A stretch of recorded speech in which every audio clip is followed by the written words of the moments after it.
सम्पूर्ण भाइ बहिनीहरूलाई आजको कक्षामा हार्दिक स्वागत गर्दछु। नमस्कार, म दुर्गा त्रिपाठी। भाइ बहिनीहरू, आज म कक्षा 12 को अनिवार्य नेपाली विषय अन्तर्गत पाठ 8 मातृत्व कथाको अभ्यास शिक्षण गर्न गइरहेको छु। यस क्रममा कथाकारको परिचय प्रस्तुत गरी सम्पूर्ण अभ्यास लिखित रूपमा नै सविस्तार शिक्षण गर्नेछु। बोर्ड परीक्षाको मोडल अनुसार सम्पूर्ण प्रश्नोत्तर हल गर्नेछु। सबैभन्दा पहिले लागौं कथाकारको परिचयतर्फ।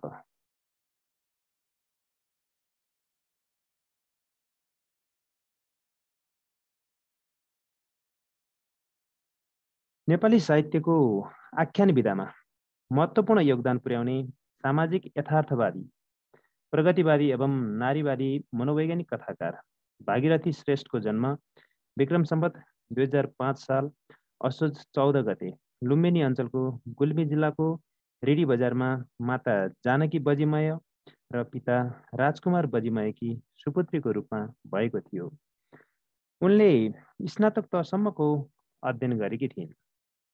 साहित्य यात्राको सन्दर्भमा विक्रम सम्वत 2023 सालमा रुरु पत्रिकामा प्रबल इच्छा शीर्षकको पहिलो कथा प्रकाशन गरी साहित्य यात्रा सुरुवात गरेकी हुन् साहित्यकार भागीरथी श्रेष्ठले।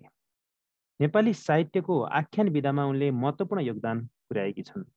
उनका प्रमुख कृतिहरूमा क्रमशः कथा सङ्ग्रह 2042 सालमा प्रकाशन भएको छ, त्यसैगरी मोहदंश कथा सङ्ग्रह 2044 सालमा प्रकाशन भएको छ, रङ्गीन पोखरी कथा सङ्ग्रह 2050 सालमा प्रकाशन भएको छ, त्यसैगरी विभ्रम कथा सङ्ग्रह 2065 सालमा प्रकाशन भएको छ, त्यस्तै रातो गुलाब कथा सङ्ग्रह 2066 सालमा प्रकाशन भएको छ, त्यसैगरी रङ्गीन पोखरी लघु कथा सङ्ग्रह 2050 सालमा प्रकाशन भएको छ, स्वावलम्बन बाल कथा सङ्ग्रह 2065 सालमा प्रकाशन भएको छ भने मालती उपन्यास 2034 सालमा प्रकाशन भएको छ। यस्तो एउटा आकाश उपन्यास 2046 सालमा प्रकाशन भएको छ। उनले नेपाली साहित्यको क्षेत्रमा यसरी विशेषतः आख्यान विधामा कथा र उपन्यासको क्षेत्रमा महत्त्वपूर्ण योगदान पुर्याएकी छन्। त्यसैगरी उनले रुरु 2022, मिरमिरे 2031, पाल्पा दर्शन 2039, कस्तुरी 2044 आदि पत्रिकाको सम्पादन गरी पत्रकारिताको क्षेत्रमा पनि महत्त्वपूर्ण योगदान पुर्याएकी छन्। आख्यान साहित्यमा उनले पुर्याएको योगदान स्वरूप उनलाई प्राप्त प्रमुख पुरस्कार अथवा मान सम्मानहरू विशेष गरी प्रमुख यो रत्नश्री स्वर्ण पदक 2043 सालमा उनले प्राप्त गरेकी छन्। त्यसैगरी सर्वोत्तम टेलिफिल्म पुरस्कार 2044 सालमा उनले प्राप्त गरेको पुरस्कार हो। त्यसैगरी मैनाली कथा पुरस्कार 2048, त्यसैगरी नूरगङ्गा प्रतिभा पुरस्कार 2057, राष्ट्रिय प्रतिभा पुरस्कार 2057, शङ्कर कोइराला स्मृति पुरस्कार 2059, त्यस्तै गरिमा पुरस्कार 2064, रमेश विकल वाङ्मय पुरस्कार 2067 आदि पुरस्कार तथा सम्मानबाट सम्मानित तथा पुरस्कृत भएकी थिइन् साहित्यकार भगीरथी श्रेष्ठ। यसैगरी कथाकार भागीरथी श्रेष्ठका चाहिँ कथागत विशेषताहरू, भागीरथी श्रेष्ठका कथागत विशेषताहरू अथवा प्रवृत्तिहरू हेरौँ गुणागत रूपमा। एकमा चाहिँ सामाजिक यथार्थ धरातलमा आदर्शको खोजी गर्ने सामाजिक यथार्थवादी कथाकार हुन्। त्यस्तै गरी मानवीय मनका विभिन्न मनोदशाको चिरफार गर्ने मनोवैज्ञानिक कथाकार हुन्। तिनमा चाहिँ सामाजिक विकृति विसङ्गतिहरूको यथार्थपरक चित्रण गर्दै समाज सुधारको चाहना राख्ने सुधारवादी एवं प्रगतिवादी कथाकार हुन्। अन्याय अत्याचारको विरोध गर्दै न्याय र समतामूलक समाज निर्माणको चाहना राख्ने कथाकार हुन्। त्यस्तै गरी नारी उत्पीडनलाई चित्रण गर्दै नारी मुक्तिको चाहना प्रकट गर्ने नारीवादी कथाकार हुन्। समसामयिक जीवनका पीडा र कुण्ठाहरूको जीवन्त चित्रण गर्ने समसामयिक कथाकार हुन्। त्यसैगरी जातीय वर्गीय लैङ्गिक विभेदको विरोध गर्दै प्रगतिशील समाज निर्माणको चाहना राख्ने प्रगतिवादी एवं सुधारवादी कथाकार हुन्। सरल सहज भाषा शैलीको प्रयोग गर्ने कथाकार हुन्। सामाजिक एवं राजनैतिक विकृति र विसङ्गतिप्रति व्यङ्ग्य प्रहार गर्ने कथाकार हुन्। त्यस्तै गरी सामाजिक पारिवारिक समस्याको यथार्थ चित्रण गर्ने कथाकार हुन् साहित्यकार भगीरथी श्रेष्ठ। यसपछि भने भाइ बहिनीहरू अब हामी अभ्यासतर्फ लागौँ। अभ्यासको शब्द भण्डारतर्फ सबैभन्दा पहिला शब्द भण्डारमा हेरौँ। प्रश्न नम्बर 1 मा छ दिएका शब्द र अर्थबीच जोड मिलाउनुहोस् भनेको छ। यसमा हेरौँ शब्द अर्थ सर्वस्वको चाहिँ सारा सम्पत्ति हो। त्यस्तै गरी अप्रत्याशित शब्दको अर्थ आकस्मिक हो। त्यसरी ग्लानीको अर्थ चाहिँ पछुतो हो भने नैराश्य शब्दको अर्थ निराशा हो अनि सङ्कीर्ण शब्दको अर्थ सङ्कुचित हो। त्यस्तै गरी मृग तृष्णाको अर्थ जलभ्रम भन्ने हुन्छ। त्यसैगरी प्रश्न नम्बर 2 मा हेरौँ, दिएका अर्थ दिने शब्द पाठबाट खोज्नुहोस् भनेको छ। यसमा हेरौँ, कमा चाहिँ धाक र तडक भडकले पूर्ण, यसको चाहिँ हेरौँ रोबिलो अथवा शानदार भन्ने हुन्छ। यहाँ चाहिँ अर्थ दिने शब्द पाठबाट खोज्नुपर्ने हुन्छ। यहाँ चाहिँ धाक र तडक भडकले पूर्ण, यो अर्थ दिने शब्द चाहिँ रोबिलो अथवा चाहिँ शानदार भन्ने हुन्छ। त्यस्तै गरी अर्को गतिहीन, गतिहीन भनेको चाहिँ शान्त हो। त्यसै गरी जितको आनन्द, यो अर्थ दिने शब्द विजय उल्लास हो। त्यस्तै गरी अर्को हेरौँ, रातो र निलो मिसिएको अथवा भन्टा रङको, यो अर्थ दिने शब्द चाहिँ बैजनी। बैजनी शब्दको अर्थ रातो र निलो मिसिएको अथवा भन्टा रङको भन्ने हुन्छ। त्यसै गरी पग्लेको चट्टान, जमिनभित्रको अग्नि क्रियाशील भई राको सहित धुवाँ, रातो खरानी, पग्लेको धातु आदि ओकल्ने अवस्था भनिएको छ। यो अर्थ चाहिँ ज्वालामुखी शब्दको अर्थ हो। त्यस्तै गरी हेरौँ 3 मा, पाठमा प्रयुक्त 5 वटा अनुकरणात्मक शब्द टिप्नुहोस् र तिनलाई वाक्यमा प्रयोग गर्नुहोस् भनेको छ। यहाँ चाहिँ मैले 5 वटा चाहिँ अनुकरणात्मक शब्द टिपेको छु। हेरौँ, अनुकरणात्मक शब्द ढकमक्क, लल्याक लुलुक, अनि चटक चटक, अनि ड्याङ ड्याङ र सुई सुईती छ। यसलाई चाहिँ वाक्यमा प्रयोग गरौँ। ढकमक्क, ढकमक्क वनपाखामा ढकमक्क लालीगुराँस फुल फुलेको देख्दा सबैको मन खुसीले रमाउँछ। त्यसै गरी लल्याक लुलुकको वाक्य हेरौँ, चर्को घाममा काशीकोटको उकालो चढ्दा मेरा खुट्टा गलेर लल्याक लुलुक भएका थिए। त्यस्तै गरी अर्को चटक चटक, चटक चटकलाई भाइलाई विदेश पठाउँदा बिछोडको पीडाले मेरो मन चटक चटक भएको थियो। अर्को ड्याङ ड्याङ, ड्याङ ड्याङलाई हेरौँ, मेरो भाइ राम बस दुर्घटना परेको खबरले मेरो मुटु ड्याङ ड्याङ बज्न थाल्यो। त्यस्तै गरी सुई सुईतीलाई हेरौँ, गृह कार्य नगरेको राम गुरु कक्षा कोठातर्फ आएको देखेपछि सुई सुईती कक्षा बाहिर गयो। त्यसरी वाक्य प्रयोग गर्न सकिन्छ। 4 मा हेरौँ, दिएका टुक्कालाई प्रयोग गरी एक अनुच्छेद लेख्नुहोस् भनेको छ। यहाँ चाहिँ कम्मर कस्नु, मन फुकाउनु, नाक राख्नु, ठाडो के भन्छ डाँडो काट्नु, त्यसै गरी नाक काट्नु, देश पस्नु, कुरा काट्नु भनेर चाहिँ यी टुक्काहरू छन्। यसलाई प्रयोग गरेर एउटा अनुच्छेद बनाउनु पर्यो। विद्यार्थी जीवन भविष्य निर्माणको आधारशिला हो। सुन्दर भविष्य निर्माणका लागि कम्मर कसेर पढ्नुपर्छ। सङ्गत गुनाको फल हुन्छ भन्ने कुरालाई मनन गरी असल साथीहरूको सङ्गत गरेर योग्य नागरिक बनी देशको सेवा गर्नुपर्छ अनि परिवारको नाक राख्नुपर्छ। छोराछोरीको सुन्दर भविष्यका लागि बाबा आमाले मन फुकाएर खर्च गर्नुहुन्छ, तर छोराछोरीले राम्रोसँग नपढ्दा परिवारको नाक काटिन्छ भने छोराछोरीको भविष्य अन्धकार हुन्छ। पढ्ने बेलामा माया प्रेमको चक्करमा परि घर परिवारले स्वीकार नगर्दा नौडाँडा काटेर भविष्य निर्माण गर्ने बेलामा देश पस्नु पर्यो भने दुनियाँले कुरा काटी बेइज्जत मात्र हुने भएकाले हतारमा काम गरेर फुर्सदमा पछुताउने काम नगरौँ। बाबा आमाको सपना र आफ्नो भविष्य निर्माणका लागि अनुशासित बनी मेहनत गरेर पढौँ भनेर यसरी सानो अनुच्छेद बनाए मैले। तपाईँहरूले नै यसै गरी अनुच्छेद बनाउन सक्नुहुन्छ माथि दिएका टुक्काहरूलाई प्रयोग गरेर।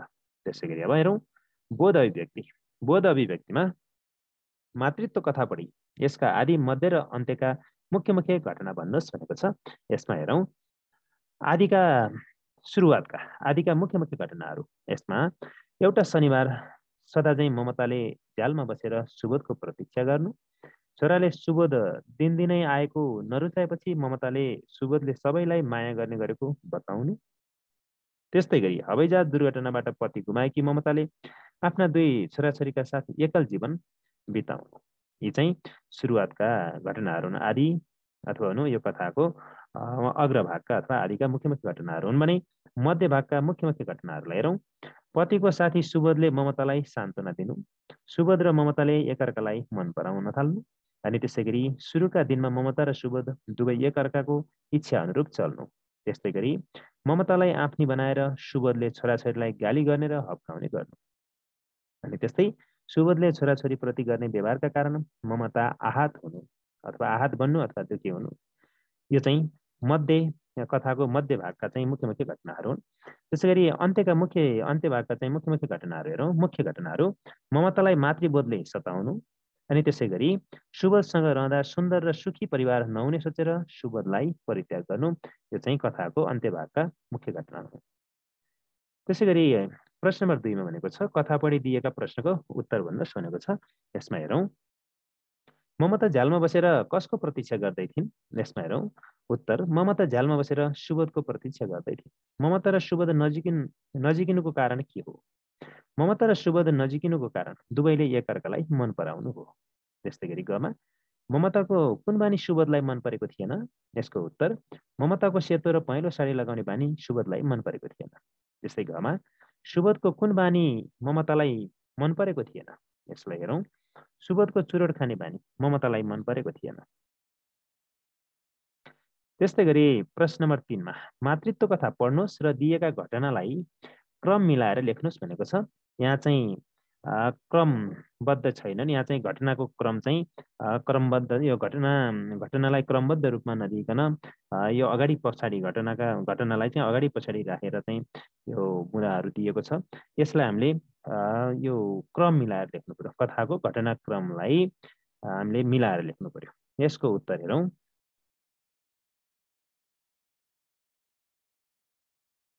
यसमा सबैभन्दा पहिले कमा चाहिँ पहिलो नम्बर कमा चाहिँ एउटा शनिबार सदा चाहिँ ममताले झ्यालमा बसेर सुबोधको प्रतीक्षा गर्नुहुन्छ। त्यसपछि खमा छोराले सुबोध दिनदिनै आएको नरुचाएपछि ममताले सुबोधले सबैलाई माया गर्ने गरेको बताउनु। त्यसपछि गमा हवाईजहाज दुर्घटनाबाट पति गुमाएकी ममताले आफ्ना दुई छोराछोरीका साथ एकल जीवन बिताउनु। घमा चाहिँ पतिको साथी सुबोधले ममतालाई सान्त्वना दिनु। त्यस्तै गरी घमा सुबोध र ममताले एकअर्कालाई मन पराउन थाल्नु। त्यस्तै गरी चमा चाहिँ सुरुका दिनमा ममता र सुबोध दुवै एकअर्काको इच्छा अनुरूप चल्नु। छमा ममतालाई आफ्नी बनाएर सुबोधले छोराछोरीलाई गाली गर्ने र अप्नाउने गर्नु। त्यस्तै जमा सुबोधले छोराछोरीप्रति गर्ने व्यवहारका कारण ममता आहत बन्नु। जमा ममतालाई मातृत्व बोधले सताउनु। जमा यमा चाहिँ सुबोधसँग रहँदा सुन्दर र सुखी परिवार नहुने सोचेर सुबोधलाई परित्याग गर्नु। त्यस्तै गरी हामी चाहिँ अर्को प्रश्नतर्फ लागौँ। प्रश्न नम्बर 4 मा दिएको कथांशपढी सोधिएका प्रश्नको उत्तर भन्नुहोस् भनेको छ।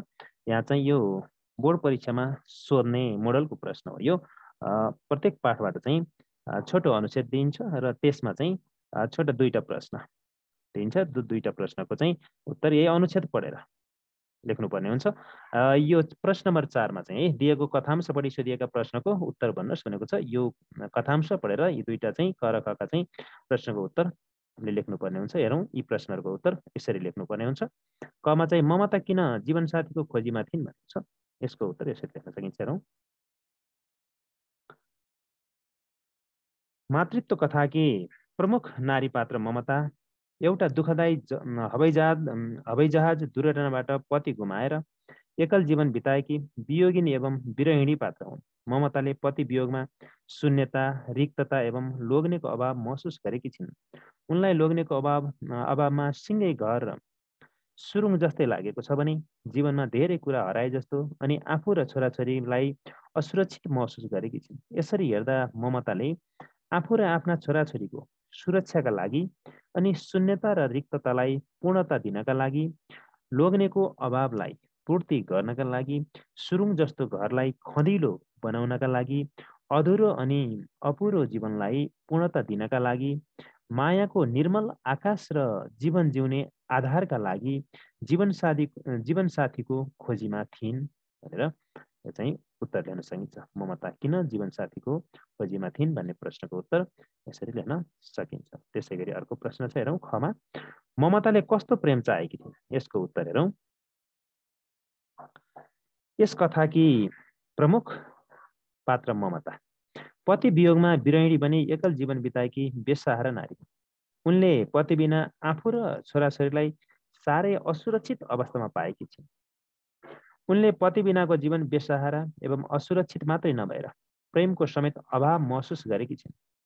एउटा कोही प्रेम गर्ने पुरुष चाहिने महसुस गरेकी ममताले शारीरिक आसक्तिले भरिएको भौतिक प्रेम नभएर आत्मिक निर्मल प्रेम चाहेकी थिइन्। ममताले आफू र छोराछोरीको अभिभावकत्व ग्रहण गर्न सक्ने, सुरक्षाको प्रत्याभूति दिलाउन सक्ने, शून्यता र रिक्तताको अनुभव गर्नु नपर्ने, शारीरिक भन्दा मानसिक निर्मल आत्मीय एवं आसक्तिविहीन प्रेम चाहेकी थिइन् भनेर यसको उत्तर दिन सकिन्छ। त्यसै गरी अर्को प्रश्नमा हेरौँ। प्रश्न नम्बर 5 मा दिएको कथांशबाट सोधिएका प्रश्नको उत्तर लेख्नुहोस् भनेको छ। यो पनि बोर्ड परीक्षामा सोध्न सक्ने सम्भावित प्रश्न हो। यो मोडल क्वेसन हो। यो महत्त्वपूर्ण प्रश्न हो र यो कथांश पढेर यो दिएको कथांश पढेर यो दुईटा प्रश्नको उत्तर लेख्नुपर्ने हुन्छ। ममताको मन किन हलुङ्गो भयो अनि खमा चाहिँ ममता र सुबोधका बीच मनमुटाव हुनुको कारण के हो? यसको उत्तर हेरौँ। पहिला क है। कमा चाहिँ ममताको मन किन हलुङ्गो भयो? यसको उत्तर हेरौँ।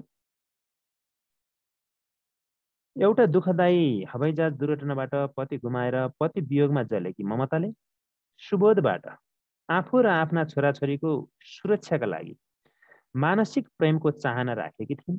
तर कामुक सुबोधले केवल आफ्नो शरीरसँग मात्र प्रेम गरी यौनिक चाहना पूरा गर्ने धृष्टता राखी आफ्ना छोराछोरीप्रति गरेको रुखो व्यवहार र उपेक्षा असह्य भई मातृत्वको अजस्र मूल फुटी सुबोधको शारीरिक प्रेमलाई रसातलमा फ्याँकी सुबोधको नौटङ्की प्रेमको अन्त्य गरेकी छिन्। ममताले मातृत्व बोध गरी सुबोधसँगको सम्बन्ध तोडेपछि तनाव मुक्त भई आफ्नो ठुलो बोझको अन्त्य भएर मन हलुका भएको महसुस गरेकी छिन्। मुटुको स्पन्दन शान्त भएको पोल्ने कालो असत्यमाथि सत्यको चिसो पानी खनाएर शान्ति र शीतलता मिलेको पाकेको पिलो घाउ फुटेर सन्चो भएको मानसिक बोझ हटेर तनावमुक्त भई आराम मिलेको अनि चारैतिर विजयोल्लासको वातावरण फैलिएको अनुभूत गरेकाले ममताको मन हलुङ्गो भयो भनेर यसको उत्तर लेख्न सकिन्छ।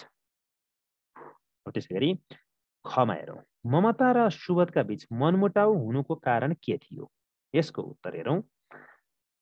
यस कथाकी प्रमुख पात्र ममता मातृत्व शक्ति प्रबल भएकी नारी हुन्। हवाईजहाज दुर्घटनाबाट पति गुमाएर पति वियोगमा जलेकी ममताले सुबोधबाट पारिवारिक सहारा र आत्मिक एवं मानसिक प्रेमको चाहना राखेकी ममतालाई कामुक सुबोधले केवल आफ्नो शरीरसँग मात्र प्रेम गरी यौनिक चाहना पूरा गर्ने दृष्टता राखी आफ्ना छोराछोरीप्रति रुखो व्यवहार र उपेक्षाको दृष्टिले हेर्दछ। सुबोधले ममतालाई सहानुभूतिको शब्द जालमा पारी शारीरिक प्रेम गरेर एकल नारीको मनसँग खेली प्रेमको नौटङ्की मञ्चन गरेर ममतामय नारीको हृदयमा ठुलो चोट पुर्याएको छ। सुबोधले यौनिक चाहना पूरा गर्ने दृष्टता राखी आफ्ना छोराछोरीप्रति गरेको रुखो व्यवहार र उपेक्षा ममतालाई असह्य भई मातृत्व शक्ति प्रबल हुनु नै ममता र सुबोधका बीच मनमुटाव हुनुको कारण हो। अत ममता र सुबोध एकअर्का प्रति आकर्षित भई प्रेम गर्दा ममताका छोराछोरी हुनु, ममताले अभिभावकत्व सहितको आत्मिक प्रेम चाहनु तर सुबोधले वासनायुक्त शारीरिक प्रेम गर्नु, मातृत्व शक्तिका अगाडि भौतिक प्रेम तुच्छ हुनु अनि सुबोधले ममताका छोराछोरीलाई रुखो व्यवहार गरी उपेक्षाको दृष्टिले हेर्नु आदि ममता र सुबोधका बीच मनमुटाउ हुनुको कारण हो भन्न सकिन्छ। त्यस्तै गरी व्याख्यामा हेरौँ। व्याख्या गर्नुसमा चाहिँ कमा निरस जिन्दगीलाई रसाउन मायाको सङ्लो नदी चाहिन्छ, छहारीदार ओत चाहिन्छ, जिन्दगी हाँसो रोदन दुःख पीडा कथा व्यथाले भरिएको सामुकी धेलो आपत सुख र दुःख सबैलाई पर्छ। यसलाई व्याख्या गर्नुपर्ने हुन्छ। हेरौँ व्याख्या हामी यसरी गर्न सक्छौँ। प्रस्तुत सुन्दर हरफहरू नारीवादी कथाकार भागीरथी श्रेष्ठद्वारा संरचित मातृत्व शीर्षकको नारीवादी कथाबाट उद्धृत गरिएको हो। सामाजिक यथार्थ धरातलमा प्रगतिवादी स्वर उराल्ने नारीवादी कथाकार श्रेष्ठद्वारा संरचित यस कथामा ममतामयी नारीको मातृत्व शक्तिका अगाडि भौतिक प्रेमलाई तुच्छ साबित गर्दै जननी स्वर्गभन्दा पनि महान हुन्छन् भन्ने तथ्यलाई प्रमाणित गरिएको छ। प्रस्तुत अंशमा अनुभवको शास्त्र रूपी जिन्दगी माया बिना निरस हुने तथ्यलाई उद्घाटन गरिएको छ। मानिस सामाजिक प्राणी हो। एकअर्काको माया प्रेम सहयोग र सद्भावबाट नै जीवन सहज बन्दछ। प्रेम बिनाको जीवन निस्सार र शून्य बन्दछ। यस कथाकी प्रमुख नारी पात्र ममताले हवाईजहाज दुर्घटनाबाट आफ्नो पति गुमाएपछि बेसहारा एवं असुरक्षित शून्यता रिक्तता जिन्दगीमा धेरै कुरा हराए जस्तो अनि टेक्ने हाँगा नै गुमाए जस्तो महसुस गरेकी छिन्। आफ्नो र छोराछोरीका लागि सहारा र मायाको अभाव भएको अनुभूति गरेकी छिन्। माया बिनाको जिन्दगी मरुभूमि तुल्य ठानेकी छिन्। संसारमा एउटा कोही माया गर्ने पुरुषको आवश्यकता महसुस गरेकी छिन्, जुन माया शारीरिक भन्दा मानसिक होस् भन्ने उनले चाहना राखेकी छिन्। अनि सुख र दुःखमा साथ दियोस् भन्ने चाहन्छन्। मरुभूमि तुल्य बनेको निरस जिन्दगीलाई रसाउन मायाको सङ्लो नदीको आवश्यकता ठान्दछन्। मायाको नदीले नै जीवन हराभरा हुने छहारीदार ओत मिल्ने ठान्दछन्। त्यसैले पति वियोगबाट विरहिणी एवं वियोगिनी बनी विक्षिप्त हुन पुगेकी ममताले सुबोधबाट निर्मल एवं आत्मीय प्रेम अपेक्षा गरी नजिकिन पुग्छिन्, जुन माया शारीरिक भन्दा मानसिक रूपमा ज्यादा होस् भन्ने चाहना राख्छिन्। विधवाले आफ्नै पतिको सतमा बस्नुपर्ने धार्मिक सामाजिक परम्पराप्रति पनि ममतामा विद्रोही भावना जाग्छ। आफ्नो र छोराछोरीको लागि सहारा र माया कुनै अपराध नभएको बरु समयको माग भएको ठान्छिन्। जिन्दगी सधैँ एकनासको हुँदैन। जिन्दगी हाँसो रोदन दुःख पीडा व्यथा कथा व्यथाले भरिएको सामूहिक भेल हो। जिन्दगी विभिन्न घुम्ती र मोडहरूमा बग्दै जान्छ। कहिले सुख हुन्छ त कहिले दुःख भोग्नुपर्छ। जिन्दगी अनुभवको शास्त्र हो। माया बिना निरस बन्छ जिन्दगी। मायामा नै संसार अडेको हुन्छ। संसारको गतिसँगै सामाजिक रूपान्तरण गरी जीवनलाई अगाडि बढाउनुपर्छ। अर्को खमा हेरौँ। मेरा छोराछोरी मेरा लागि चन्द्र सूर्य हुन् भनेको छ। यसको व्याख्या हेरौँ। प्रस्तुत सुन्दर हरफहरू सामाजिक यथार्थ धरातलमा प्रगतिवादी स्वर उराल्ने नारीवादी कथाकार भागीरथी श्रेष्ठद्वारा संरचित मातृत्व शीर्षकको नारीवादी कथाबाट उद्धृत गरिएको हो। यस कथामा ममतामयी नारीको मातृत्व शक्तिका अगाडि भौतिक प्रेमलाई तुच्छ साबित गर्दै जननी स्वर्गभन्दा पनि महान हुन्छन् भन्ने तथ्यलाई प्रमाणित गरिएको छ। यस कथाकी प्रमुख पात्र ममताको मातृत्वको अनुपम अभिव्यक्तिका रूपमा आएको प्रस्तुत व्याख्यांशमा ममतामयी मातृ हृदयको अलौकिक ममताको सार अभिव्यञ्जित भएको छ। मातृत्वकी अजस्र मुहान ममता। आफ्नो पति हवाईजहाज दुर्घटनामा मृत्यु भएपछि आफू र आफ्ना छोराछोरी बेसहारा अनि असुरक्षित महसुस गरी सुबोधसँग नजिकिन पुग्छिन्। ममताले सुबोधबाट शारीरिक भन्दा मानसिक अथवा आत्मीय माया चाहेकी हुन्छन्, तर सुबोधले भने सहानुभूतिको नौटङ्की रच्दै यौनिक चाहना पूर्तिका लागि शारीरिक प्रेम मात्र गरेको हुन्छ। ममताले सुबोधबाट आफ्नो र छोराछोरीको सहारा, सुरक्षा र मायाको अपेक्षा गरे तापनि उसले ममताका छोराछोरीप्रति रुखो व्यवहार अनि उपेक्षापूर्ण दृष्टिले हेर्न थाल्दछ। सुबोधले ममतालाई केवल शारीरिक प्रेम मात्र गर्दछ। ममतालाई कोपर्न, लुच्न, चाट्न मात्र चाहन्छ। जुन कार्यमा ममताका छोराछोरी बाधक ठान्दछ, सुबोधले ममतालाई केवल भोग्य बनाउन चाहन्छ। प्रेमको नाटक रची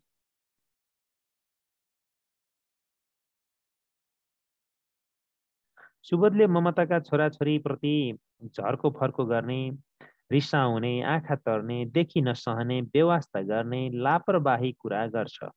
ममताले सोचे जस्तो सुबोधबाट सहारा, सुरक्षा र मायाको कुनै आभास पाउँदिनन्।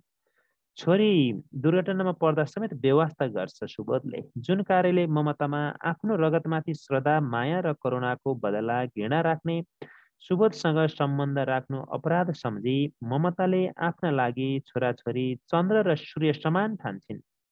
सुबोधले छोराछोरीलाई माया र ममताले बोलाउला, बाबुको अभाव महसुस हुन नदेला अनि सहारा र सुरक्षा देला भन्ने जुन विश्वास र आस्था थियो त्यो सबै चकनाचुर हुन पुग्छ। सुबोधको छोरी प्रतिको ईर्ष्या र जलनपूर्ण व्यवहारले ममतामा मातृत्व प्रबल हुँदै गयो भने कामुक सुबोध प्रति क्रोध र घृणा, अन्ततः सुबोध प्रतिको असन्तोष र वेदनाको घाउ फुट्न पुग्छ। ममतामा मातृत्व प्रबल भई छोराछोरी नै आफ्नो जीवनका सबै थोक, आफ्नो जीवनका आधार अनि भविष्यका सहारा चन्द्र र सूर्य बोध गरी सुबोधलाई लत्याएकी छिन्।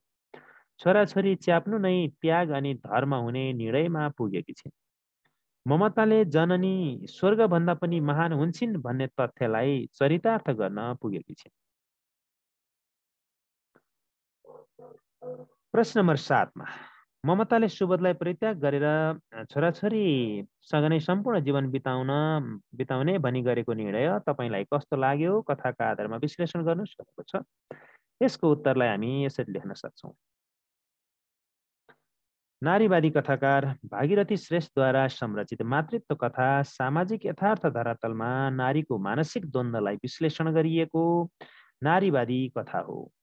यस कथाकी प्रमुख पात्र ममताको मानसिक द्वन्द्वलाई प्रस्तुत गरी मातृत्व शक्तिको अगाडि भौतिक प्रेम तुच्छ देखाउँदै जननी स्वर्गभन्दा पनि महान हुन्छन् भन्ने उक्तिलाई प्रमाणित गरिएको छ। हवाईजहाज दुर्घटनामा पति गुमाएर बेसहारा बनी विधवा जीवन बिताएकी ममताले आफ्नो र छोराछोरीको पवित्र सहारा, सुरक्षा र माया अपेक्षा गरी सुबोधलाई प्रेम गर्छिन्। तर सुबोधले ममतालाई शारीरिक प्रेम गरी यौनिक चाहना पूर्तिको आधार बनाउँदा ममताले सोचे जस्तो सुबोधबाट सहारा, सुरक्षा र मायाको कुनै आभास नपाएपछि सुबोधसँग सम्बन्ध राख्नु अपराध सम्झी ममताले सुबोधलाई परित्याग गरेर छोराछोरीसँग नै सम्पूर्ण जीवन बिताउने भनी गरेको निर्णय मलाई अत्यन्तै उपयुक्त लाग्यो भन्न सकिन्छ। त्यस्तै गरी अर्को अनुच्छेदमा हवाईजहाज दुर्घटनामा पति गुमाएर असुरक्षित, शून्यता, रिक्तता, बेसहारा भनी विधवा जीवन बिताएकी ममतालाई सहानुभूति देखाउन सुबोध ममताको घरमा आइरहँदा सुबोध र ममता एक आपसमा नजिकिँदै जान्छन्। ममताले आफ्नो र छोराछोरीको पवित्र सहारा, सुरक्षा र मायाको अपेक्षा गरी सुबोधसँग प्रेम गर्छिन्। ममताले सुबोधबाट शारीरिक भन्दा मानसिक रूपमा ज्यादा माया चाहन्छन्। तर सुबोधले शारीरिक प्रेम गरी यौनिक चाहना पूर्तिका लागि घृणित स्वार्थको नौटङ्की रच्दछ। सुबोधले ममताका छोराछोरीलाई आफ्नो प्रेमको बाधक ठान्दछ अनि सुबोधले ममताका छोराछोरीलाई झर्को फर्को गर्ने, रिसाउने, आँखा तर्ने, देखि नसहने व्यवस्था गर्ने अनि लापरवाही कुरा गर्छ। ममताले आफ्ना छोराछोरीमाथि सुबोधले ईर्ष्या र जलनको भाव राखेको पाउँछिन्। ममताले सोचे जस्तो सुबोधबाट सहारा, सुरक्षा र मायाको कुनै आभास पाउँदैनन्। ममताकी छोरी दुर्घटनामा पर्दा समेत सुबोधले व्यवस्था गर्छ, जुन कार्यले ममतामा आफ्नो रगतमाथि श्रद्धा, माया र करुणाको बदला घृणा राख्ने सुबोधसँग सम्बन्ध राख्नु अपराध सम्झिन्छन्। छोराछोरीलाई लत्याएर सुबोधलाई सकार्नु जीवनकै भयङ्कर भूल र अपराध हुने ठान्दछन्। ममतामा मातृत्व प्रबल भएर आउँछ अनि ममताले सुबोधसँगको सम्बन्धलाई तोड्दै छोराछोरी नै आफ्ना लागि चन्द्र र सूर्य हुन् भनी छोराछोरी नै सबै थोक ठान्दछिन्। उनी एउटी ममतामयी आदर्श आमाको रूपमा देखिन्छन्। अत ममताले सुबोधलाई परित्याग गरेर छोराछोरीसँग नै सम्पूर्ण जीवन बिताउने भनी गरेको निर्णय मलाई अत्यन्त उपयुक्त लाग्यो भनेर हामी लेख्न सक्छौँ। यो मोडल क्वेसन अन्तर्गत पर्छ, महत्त्वपूर्ण प्रश्न हो। अब हामी विवेचनात्मक प्रश्न यानि कि समीक्षात्मक उत्तर लेख्नतर्फ लागौँ। प्रश्न नम्बर 8 मा चाहिँ समीक्षात्मक उत्तर लेख्नुहोस् भनेको छ। यो कथाका चाहिँ यी समीक्षात्मक उत्तर लेख्ने दुईटा प्रश्न, यी दुवै मोस्ट इम्पोर्टेन्ट यानि कि महत्त्वपूर्ण छन् बोर्ड इक्जामको लागि पनि। हामी हेरौँ, पहिलो प्रश्न छ कमा चाहिँ जननी स्वर्गभन्दा पनि महान हुन्छन् भन्ने यस भनाइलाई मातृत्व कथाका आधारमा पुष्टि गर्नुहोस् भनेको छ। हामी यसलाई यसरी लेख्न सक्छौँ। हेरौँ, उत्तर नेपाली साहित्यमा सामाजिक यथार्थवादी कथाकारको रूपमा सुपरिचित भागीरथी श्रेष्ठद्वारा संरचित मातृत्व कथा सामाजिक धरातलमा नारी संवेदनालाई केन्द्र बनाएर लेखिएको उत्कृष्ट नारीवादी सामाजिक कथा हो। नारी जीवनका मर्म र पीडालाई अत्यन्त कलात्मक ढङ्गले प्रस्तुत गर्ने नारीवादी कथाकार श्रेष्ठ सामाजिक विकृतिहरूको यथार्थपरक चित्रण गर्दै सामाजिक कुसंस्कारको विरोध गरी समाज सुधारको चाहना राख्ने सुधारवादी एवं प्रगतिवादी कथाकार हुन्। यस कथामा सामाजिक सांस्कृतिक विकृतिलाई यथार्थपरक रूपमा प्रस्तुत गर्दै कथाकी प्रमुख पात्र ममताको जीवनका मर्म र पीडाका साथै मानसिक द्वन्द्वलाई कलात्मक रूपमा प्रस्तुत गरी ममताको मातृत्वका अगाडि सुबोधको भौतिक प्रेम तुच्छ देखाउँदै ममताले मातृत्व बोध गरी सुबोधलाई त्यागी आफ्ना लागि छोराछोरी नै सबै थोक ठानी छोराछोरीसँगै जीवन बिताउने निर्णय गरेको तथ्यलाई प्रस्तुत गरी जननी स्वर्गभन्दा पनि महान हुन्छन् भन्ने उक्तिलाई प्रमाणित गरिएको छ। त्यसपछि हामी दोस्रो अनुच्छेदमा यसरी लेख्न सक्छौँ, 9 महिनासम्म गर्भमा राखेर असह्य प्रसव वेदनालाई सहेर जन्म दिई वक्षस्थलका अमृततुल्य अजस्र दुग्धधारा पिलाउँदै आफ्नो प्राणभन्दा प्यारा मुटुका टुक्रा ठानी आफ्ना रहरहरूलाई बन्धक राखी अपार माया र ममताका साथ समुज्जल भविष्य निर्माणार्थ अहोरात्र खट्ने मातृत्वकी अथाह सागर हुन् आमा। यस कथाकी प्रमुख पात्र ममता पनि असल आमाकी प्रतिमूर्ति हुन् अनि मातृत्वकी मुहान हुन्। कलकलाउँदो उमेरमा नै हवाईजहाज दुर्घटनाबाट पति गुमाएर एकल जीवन बिताउन विवश ममताले लोग्नेको अभावमा आफूलाई शून्यता, रिक्तता एवं जिन्दगीमा धेरै कुरा हराए जस्तो अनि आफू र छोराछोरीलाई असुरक्षित अवस्थामा पाउँछिन्। उनले आफूलाई बेसहारा अनि जिन्दगी नै निरस महसुस गर्छिन्।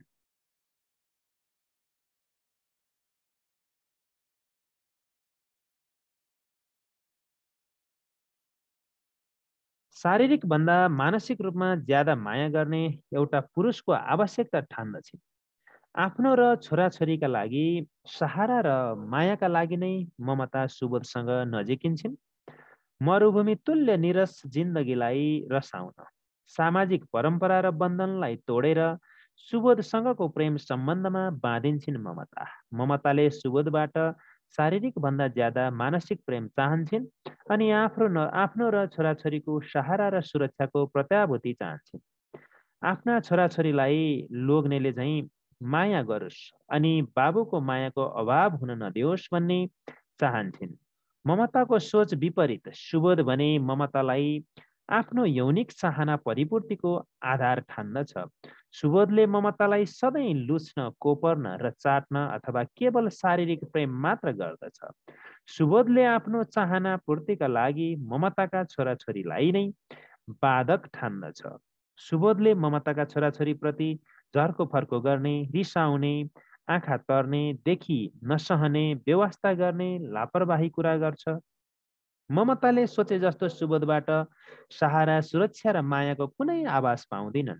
सुबोधले छोरी दुर्घटनामा पर्दा समेत बेवास्ता गर्छ। ममताले छोराछोरीमाथि सुबोधको ईर्ष्या र जलन पाउँछिन्। सुबोधले आफ्ना छोराछोरीप्रति गरेको रुखो व्यवहारले ममताको मातृ हृदयमा असह्य चोट पुग्छ, जुन कार्यले ममतामा आफ्नो रगतमाथि श्रद्धा, माया र करुणाको बदला घृणा राख्ने सुबोधसँग सम्बन्ध राख्नु अपराध सम्झन पुग्छिन्। छोराछोरीलाई लत्याएर सुबोधलाई सकार्नु आफ्नो जीवनकै भयङ्कर भूल र अपराध हुने ठान्दछिन्।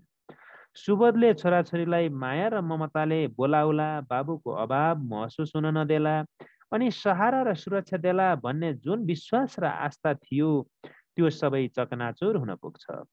सुबोधको छोराछोरीप्रतिको ईर्ष्या र जलनपूर्ण व्यवहारले ममतामा मातृत्व प्रबल हुँदै जान्छ अनि कामुक सुबोधप्रति क्रोध र घृणा जाग्दछ। अन्ततः सुबोधप्रतिको असन्तोष र वेदनाको घाउ फुट्न पुग्छ। ममतामा मातृत्व प्रबल भई छोराछोरी नै आफ्नो जीवनका सबै थोक, आफ्नो जीवनका आधार, भविष्यका सहारा, चन्द्र र सूर्य बोध गरी सुबोधलाई लत्याएकी छिन्। जुन निर्णयले उनलाई हार्दिक शान्ति मिलेको छ अनि घाँटीमा वर्षौं झुन्डिएको ढुङ्गा खसे झैँ हलुङ्गो भई विजयोल्लासको वातावरण बनेको छ। यसरी ममताले मातृबोध गरी सुबोधसँगको सम्बन्ध तोडी छोराछोरीको माया नै ठुलो र सम्पूर्ण ठानी छोराछोरीलाई आफ्नो जीवनाधार मानि बाँच्ने निर्णयमा पुगेकी छिन्। ममता छोराछोरी च्याप्नु नै त्याग अनि धर्म हुने निचोडमा पुगेकी छिन्। यसरी यस कथामा ममताले जननी स्वर्गभन्दा पनि महान हुन्छन् भन्ने तथ्यलाई मातृत्वको अजस्र मुहान भनी चरितार्थ गर्न पुगेकी छिन् भनेर हामी अन्तिम अनुच्छेदमा छोटो निचोड लेखेर यसलाई टुङ्ग्याउन सक्छौँ। अब भने लागौँ समीक्षात्मक प्रश्न उत्तर यो खतर्फ। समीक्षात्मक उत्तर लेख्नुहोस् 8 को खमा। ममतामा मानसिक द्वन्द्व आउनुका कारणहरू के हुन्? यसको विवेचनात्मक उत्तर लेख्नु पर्यो, लामो उत्तर। हेरौँ यसको उत्तर हामी यसरी लेख्न सक्छौँ। नेपाली साहित्यमा सामाजिक यथार्थवादी कथाकारका रूपमा सुपरिचित भागीरथी श्रेष्ठद्वारा संरचित मातृत्व कथा सामाजिक धरातलमा नारी संवेदनालाई केन्द्र बनाएर लेखिएको उत्कृष्ट नारीवादी सामाजिक कथा हो। नारी जीवनका मर्म र पीडालाई अत्यन्त कलात्मक ढङ्गले प्रस्तुत गर्ने नारीवादी कथाकार श्रेष्ठ सामाजिक विकृतिहरूको यथार्थपरक चित्रण गर्दै सामाजिक कुसंस्कारको विरोध गरी समाज सुधारको चाहना राख्ने सुधारवादी एवं प्रगतिवादी कथाकार हुन्।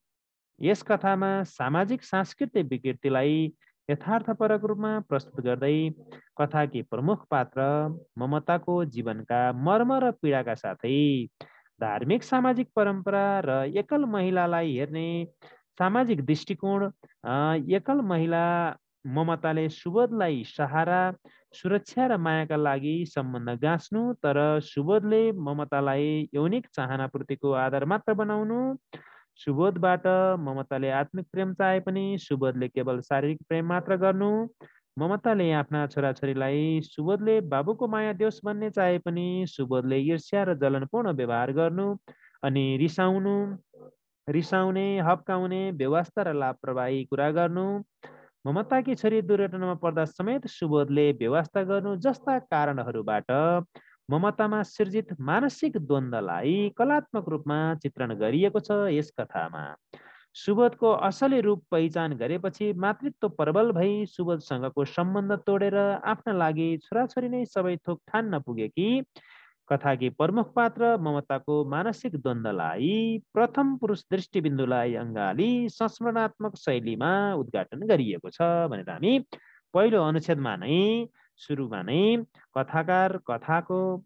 कथाकारको बारेमा अनि कथामा के छ भन्ने कुरा अनि प्रश्नको मूल उत्तरलाई सङ्केत गर्दै पहिलो अनुच्छेदलाई हामी टुङ्ग्याउँछौँ। त्यसै गरी यो परिचय खण्ड जस्तो पहिलो अनुच्छेद। त्यस्तै गरी दोस्रो अनुच्छेदमा हेरौँ हवाईजहाज दुर्घटनाबाट आफ्नो पति गुमाएपछि ममताले बेसहारा एवं असुरक्षित शून्यता रिक्तता जिन्दगीमा धेरै कुरा हराए जस्तो अनि टेक्ने हाँगा नै गुमाए जस्तो महसुस गरेकी छिन्। आफ्नो र छोराछोरीका लागि सहारा र मायाको अभाव भएको अनुभूति गरेकी छिन्। माया बिनाको जिन्दगी निरस हुने तर माया शारीरिक भन्दा मानसिक रूपमा ज्यादा होस् भन्ने चाहना राख्छिन्। संसारमा एउटा कोही माया गर्ने पुरुषको आवश्यकता ठान्दछिन्। ममता सुबोधसँग निर्मल एवं आत्मिक प्रेम अपेक्षा गरी नजिकिन पुग्छिन् तथापि उनमा कुबाटोमा टेके कि हतारमा निर्णय गरे कि छोराछोरीको भविष्य के होला सुबोधलाई झट्ट किन स्वीकार्न पर्थ्यो र आफ्नै खाल्डो त खनिन भन्ने सामाजिक परम्पराकै कारण मानसिक द्वन्द्व चल्छ। सामाजिक प्रतिष्ठा पनि वैयक्तिक मर्यादा र महत्त्वका लागि नभई नहुने पक्ष भएको ठान्छिन्। समाज र परम्पराको प्रतिकार गर्न डर लाग्छ। धार्मिक सामाजिक परम्पराले विधवा स्वास्नी मान्छे सधैँ विधवाकै रूपमा चाहने कुरा पनि ममताले बोध गर्छिन्।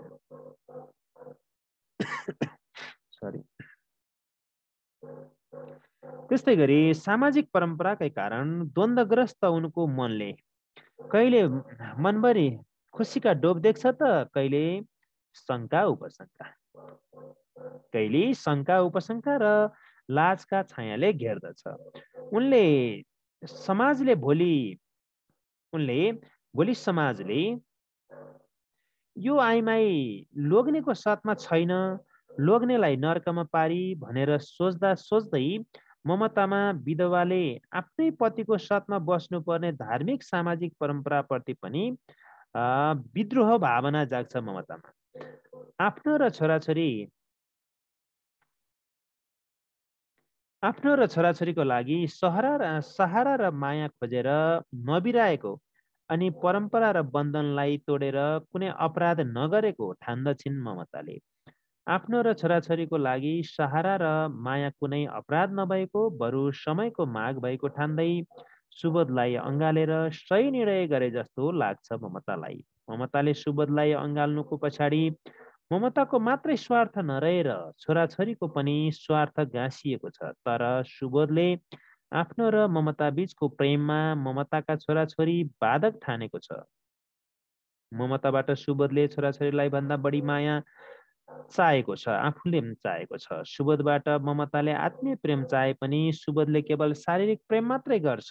ममताले आफ्ना छोराछोरीलाई सुबोधले बाबुको माया देओस् भन्ने चाहे पनि सुबोधले ईर्ष्या र जलनपूर्ण व्यवहार गरी रिसाउने, हप्काउने, व्यवस्था गर्ने, लापरवाही कुरा गर्ने गर्दछ। ममताको मातृ हृदयमा चोट पुग्छ जुन कार्यले उनले छोराछोरीलाई त्याग्न पनि सक्दिनन् अनि सुबोधलाई पूर्ण रूपमा अपनाउन पनि सक्दिनन्। ममतामा सुबोधलाई अँगाल्ने कि छोराछोरीलाई भन्ने मानसिक द्वन्द्व सिर्जना हुन्छ। ममताकी छोरी चन्द्रमा मोटरसाइकलमा दुर्घटना परि अस्पतालमा हुँदा समेत सुबोधले व्यवस्था गरी घरमै पलङमा सुतिराख्दा ममतामा रिसको ज्वालामुखी उम्लन्छ। सुबोधप्रतिको आस्था र विश्वास टुट्छ ममतामा। आफ्ना लागि छोराछोरी चन्द्र र सूर्य समान ठान्छिन्। आफ्नो रगतमाथि घृणाभाव राख्ने सुबोधसँग सम्बन्ध राख्नु अपराध सम्झन पुग्छिन्। छोराछोरीलाई लत्याएर सुबोधलाई सकार्नु जीवनकै भयङ्कर भूल र अक्षम्य अपराध हुने ठान्दछिन्। सुबोधलाई त्यागेर छोराछोरीलाई च्याप्नु नै त्याग र धर्म हुने ठान्दै सुबोधसँगको सम्बन्धलाई तोड्छिन्।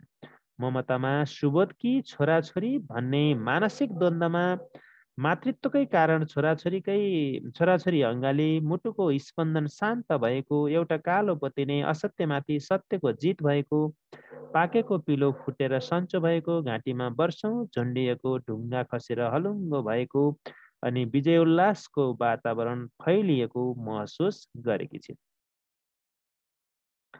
अत यस कथाकी प्रमुख पात्र ममतामा मानसिक द्वन्द्व आउनुका कारणका रूपमा धार्मिक सामाजिक परम्परा, वैयक्तिक मर्यादा, सुबोधसँगको प्रेम, छोराछोरी प्रतिको मातृत्व बोध, त्याग अनि धर्म, जिम्मेवारी बोध र कर्तव्य आदि रहेका छन् भनेर हामी टुङ्ग्याउन सक्छौँ यो प्रश्नको उत्तर। त्यसै गरी प्रश्न नम्बर 9मा कथा लेखनको खास उद्देश्य हुन्छ। उद्देश्य कथाको महत्त्वपूर्ण तत्त्व। कथा मार्फत जीवन जगतका कुनै न कुनै यथार्थलाई देखाइएको हुन्छ, कुनै न कुनै सन्देश हुन्छ। तलको कथांश पढ्नुहोस् र त्यसमा कस्तो यथार्थको चित्रण गर्ने उद्देश्य राखिएको छ लेख्नुहोस् भनेको छ। यहाँ कथांश छ, यसमा चाहिँ कस्तो यथार्थको चित्रण गरिएको छ, यथार्थको चित्रण गर्ने उद्देश्य राखिएको छ भनेको छ। यसलाई चाहिँ उत्तर यसरी लेख्न सकिन्छ। हेरौँ प्रस्तुत कथांशमा हाम्रो देशको राजनीतिक क्षेत्रमा व्याप्त गलत राजनीतिक संस्कारको यथार्थतालाई चित्रण गर्ने उद्देश्य राखिएको छ। राजनीतिक पार्टीहरूले विरोधका कार्यक्रम आयोजना गर्दा ढुङ्गा मुढा चक्का जाम, बन्द, हडताल, तोडफोड जस्तै ब्ल्याकआउट कार्यक्रम गर्दा जबरजस्ती रूपमा सहर बजारका घरहरूमा बत्ती निभाउन लगाउने र अटेरी गरेमा हिंसामा उत्रने, भौतिक आक्रमण गर्ने, धनजनको क्षति गर्ने, अराजक बन्न खोज्ने गलत राजनीतिक परिपाटीको यथार्थतालाई चित्रण गर्ने उद्देश्य उपर्युक्त कथांशमा राखिएको छ। गलत राजनीतिक संस्कारबाट प्रेरित भई विद्रोहको ध्वंसात्मक गतिविधिलाई अँगाल्दा अरूको मात्र धनको क्षति नभएर आफ्नो पनि भौतिक एवं आर्थिक क्षति भई मानसिक तनाव झेल्नु पर्ने यथार्थतालाई प्रस्तुत गर्ने उद्देश्य माथिको कथांशमा रहेको छ भनेर यसको उत्तर लेख्न सकिन्छ। अब हेरौँ प्रश्न नम्बर 10मा दिएको अनुच्छेद पढी सोधिएका प्रश्नको उत्तर दिनुहोस् भनेको छ। यो अनुच्छेद पढेर यी प्रश्नहरूको उत्तर लेख्नुपर्ने हुन्छ। यो पनि मोडल क्वेसन अन्तर्गतकै प्रश्न हो, यो महत्त्वपूर्ण छ। हेरौँ यसको उत्तर। दिएको अनुच्छेद पढी सोधिएका प्रश्नहरूको उत्तर दिनुहोस्। यसमा पहिला छ कमा चाहिँ आयुर्वेदका 8 अङ्ग के हुन्। हेरौँ आयुर्वेदका 8 अङ्ग काय चिकित्सा, शल्यतन्त्र, शालाक्ययन्त्र तन्त्र, भूतविद्या, कौमारभृत्य, त्यसै गरी अगध तन्त्र, रसायन तन्त्र, बाजीकरण तन्त्र हुन् भन्न सकिन्छ।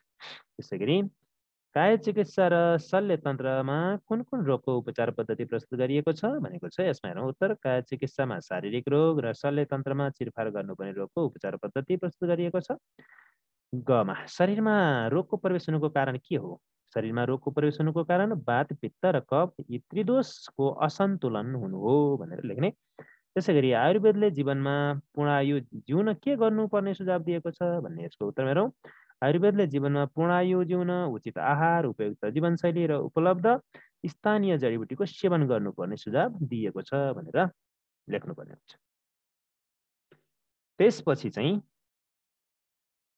11 नम्बरमा हेरौँ, आफू सहभागी भएको कुनै शैक्षिक भ्रमणको सबै विषयवस्तु समेटी एउटा प्रतिवेदन लेख्नुहोस् भनेको छ। यहाँ मैले नमुनाका लागि एउटा प्रतिवेदन लेखेको छु, शैक्षिक भ्रमण भनेर शीर्षक राखेर। हेरौँ, प्रत्यक्ष अवलोकन भ्रमण गरी मनोरञ्जनका लागि ज्ञानको क्षितिजलाई फराकिलो बनाउने उद्देश्यका साथ आदर्श माध्यमिक विद्यालय चितवनको वार्षिक शैक्षिक कार्यतालिका अनुसार कक्षा 12 को व्यवस्थापन विषय अध्ययन गर्ने हामी 75 जना विद्यार्थीहरू मिति 2078 8 10 गते शुक्रबारको दिन 2 दिने शैक्षिक भ्रमणको लागि प्रकृतिको राजधानी सुन्दर नगरी पोखरा गएका थियौँ। 2वटा मिनी बस रिजर्भ गरी विद्यालयका प्राचार्य र सहायक प्राचार्य सहित अन्य 7 जना गुरु र गुरुआमाहरू सहभागी रहेको भ्रमण दलको नेतृत्व विद्यालयका प्राचार्य पुरुषोत्तम शर्माले गर्नुभएको थियो भनेर यसरी सुरुवातमा चाहिँ मुख्य कुरालाई सङ्केत गर्ने। त्यस पछाडि दोस्रो अनुच्छेदमा समग्र विवरण हेरौँ। हामी सम्पूर्ण साथीहरू बिहान सबेरै 6 बजे नै विद्यालयमा जम्मा भइसकेका थियौँ, तथापि सबै गुरुहरू समयमा नै उपस्थित नभएकाले 36 बजे यात्राका लागि आधारभूत सामग्रीहरू बसमा राखी रमाउँदै पोखराको भ्रमणमा निस्केका थियौँ। हाम्रो भ्रमण दल मुगलिनमा बिहानको चिया नास्ता खाएर करिब 10:30 बजेतिर पोखरा पुगे। न्यु रोडमा अवस्थित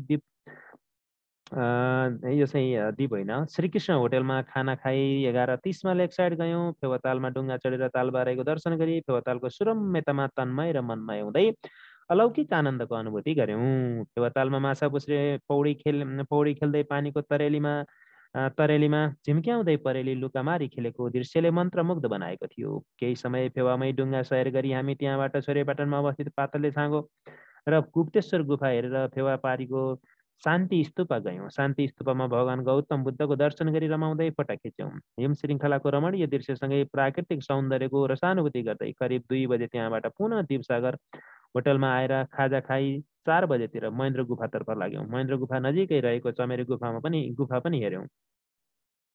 यसलाई अझ धेरै विवरण लेख्न सकिन्छ, मैले छोटो छोटो बनाएको छु। महेन्द्र गुफाभित्र पस्दा बत्ती गएपछि भने हामी डरले चिच्चाएका थियौँ, तर जब जेनेरेटरबाट उत्तिखेर नै बत्ती बलिहाल्यो तब हामी खुसी भयौँ। त्यहाँबाट हामी 6 बजीतिर सराङकोटमा अवस्थित शहीद पार्कमा रमायौँ। शहीद पार्कमा पृथ्वीनारायण शाहको शालिगका साथै विभिन्न शहीदहरूका शालिगहरू बनाइएका रहेछन्। शारीरिक कसरतका लागि विभिन्न प्रकारका पिङहरू बनाइएका रहेछन्। हामीहरू त्यहाँ केही समय रमाएपछि गोल्डेन हत्केलामा चढी झिलिमिली पोखराको पृष्ठभूमि सहितको फोटो खिचे पुनः 8:30 बजेतिर दिपसागर होटलमै आएर खाना खाएर बास बस्यौँ। बेलुका खाना खाएपछि नाचगान गरी रमाइलो गरियो। भोलिपल्ट बिहानै उठेर सबैजना विन्ध्यवासिनी माताको दर्शन गरी सूर्योदयको सुनौलो दृश्यावलोकन गर्न सराङकोट गयौँ। आहा, सूर्यको लाली किरणले माछा पुछ्रे अन्नपूर्ण धवलागिरी आदि हिमाललाई सुनको जलब लगाउँदै उदाउँदाको अपूर्व दृश्यले अलौकिक आनन्दको अनुभूति गराउँदो रहेछ। सराङकोटको दूरबिनबाट चारैतिरको रमणीय दृश्यलाई निहाल्दै हामी 10 बजेतिर बेगनास तालतर्फ लाग्यौँ। बेगनास तालको रमणीय दृश्यलाई निहाल्दै मत्स्य पालन केन्द्र घुमेर त्यही होटलमा खाना खाई 1 बजेतिर गृहनगर चितवन फर्क्यौँ।